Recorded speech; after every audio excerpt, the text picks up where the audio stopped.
May inaasahan po ba kayo na bisita sa loob ng inyong tahanan?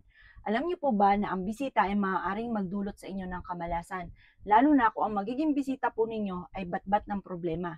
Hindi ko po sinasabi na huwag kang tumanggap ng tao na walang problema, pero mag-iingat ka.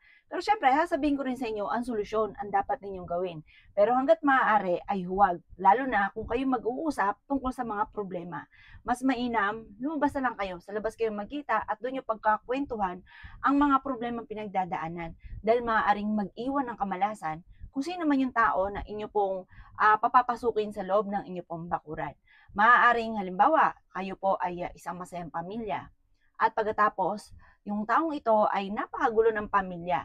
Kapag pumasok yan sa loob ng inyong tahanan at nagkwento yan na nagkwento, ikaw ay mabait na tao, pinapasok niyo po siya, maganda yung pagtrato mo sa kanya, maaaring ang taong ito ay may dulot na kamalasan dahil hindi natin saklaw ang kaisipan ng bawat isa. Maaaring may gawin po siya, mag-iwan po siya ng mala sa loob ng inyong tahanan hanggang sa pag umuwi ang mister ninyo, misis ninyo, nagkaroon na ng pagtatalo. Kung anong kinuwento niya sa inyo, maaaring ganoon din ang mangyari sa inyo. Marami na akong karanasan sa ganyan at marami rin akong kakilalang ganyan. Halimbawa, ganito mga bossing. Pero hindi ko sinasabi mga bossing ko na huwag kang tatanggap ng bisita dahil syempre alam ka namang walang man lang pumuntang bisita o kamag-anakan sa inyo. Pero ang sinasabi ko lamang po mga bossing ko ay mainam na mag-iingat ka. Pagkatapos, sasabihin ko rin po sa inyo kung ano po ang kontra po dyan. Maring ang taong ito ay may nalalaman na maring gamitan ka ng kaliwa at ang taong ito ay kung ano may nararanasan nila o problema nila ay ganun din po ang mangyari po sa inyo. Ito, ma-share ko lang. Meron akong kakilala, napakayamang tao mga bossing, mag-asawa po ito. At bata pa po sila mga bossing, mga 35 years old pero masasabi ng isa silang bilyonaryo. Ngayon po mga bossing ko, dahil sa ganun ang kanilang sistema, marami rin siyempre pag ganyan, sa totoong buhay ay marami rin magdidikit sa inyo.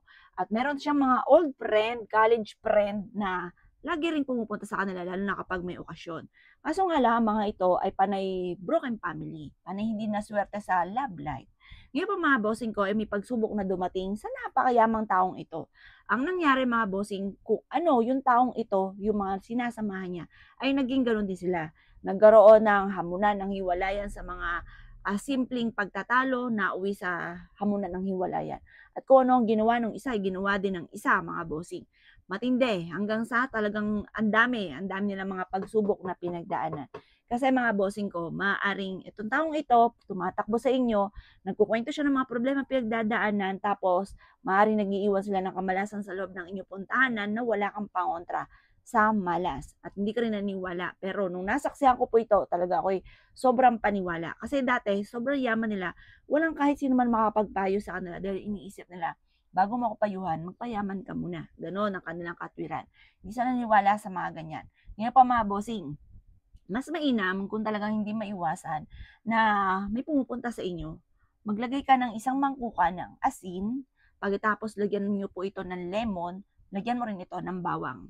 Ilagay ito sa harapan ng inyong tahanan. Kung sino man yung mga tao na umi-enter sa loob ng inyong tahanan, hinihigop niya ng negative energy. Kaya mas mainam meron kang ganyan. Magpapalit ka every month. Every month, aalisin nyo lahat po yan. Wala kang ititira. Panibagong lemon, panibagong bawang, panibagong asin.